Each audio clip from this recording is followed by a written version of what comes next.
বাংলা চলচ্চিত্র জগতে শ্রদ্ধাভরে উচ্চারিত এক নাম প্রযোজক হাবিবুর রহমান খান গুণিয়ে ব্যক্তিত্ব পূর্ণ করলেন ৮০ বছর। আর তাকে ঘিরেই প্রকাশিত হলো আনন্দ আলোর বিশেষ সংখ্যা। সুলতানা হিমু রিপোর্ট।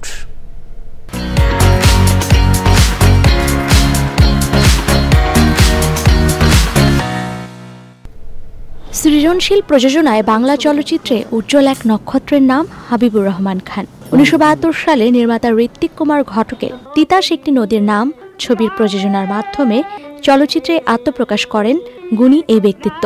এরপর একে একে তিনি প্রযোজনা করেন পদ্মা নদীর মাঝি, হঠাৎ বৃষ্টি, মনের মানুষ, শঙ্খচিল সহ সাহিত্য নির্ভর বা শিল্প শোভন চলচ্চিত্র। সেই মানুষটি আজ পূর্ণ করলেন ৮০ বছর। চলচ্চিত্রের তোমার যে প্রভাব আমার জীবনে, এটার এর চেয়ে অন্য কোনো প্রভাব আমাকে প্রভাবান্বিত করতে পারে নাই। আমার ডিরেক্টর ঋত্বিক ঘটক একটা কথা বলতেন যে সিনেমার লাইনটা আমার জন্য শখের না। আমি কেন আসছি জানোস? আমি কেন আসছি লাইনে? কেন বলে এই মাধ্যম দিয়ে জনগণের কাছে একটা বিরাট জনগণের কাছে যাওয়া যায়, এই জন্য সিনেমা করি।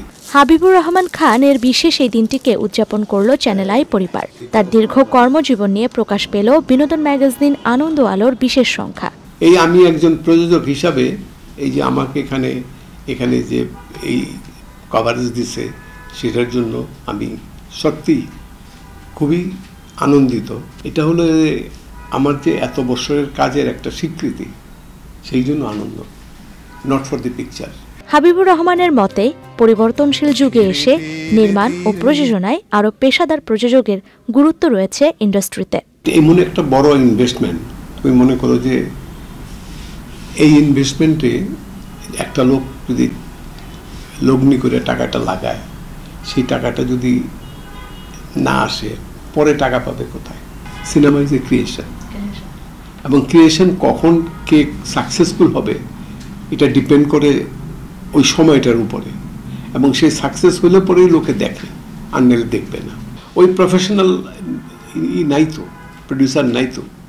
এখন সিনেমা হয় তোমার এই পরিচয়ের মাধ্যমে, তারপরে কেউ আবার নায়িকা প্রডিউসার নিয়ে আসে, তারপরে কেউ বন্ধু প্রডিউসার নিয়ে আসে, এইভাবে হচ্ছে। তো এইভাবে তার সিনেমাটা হবে না।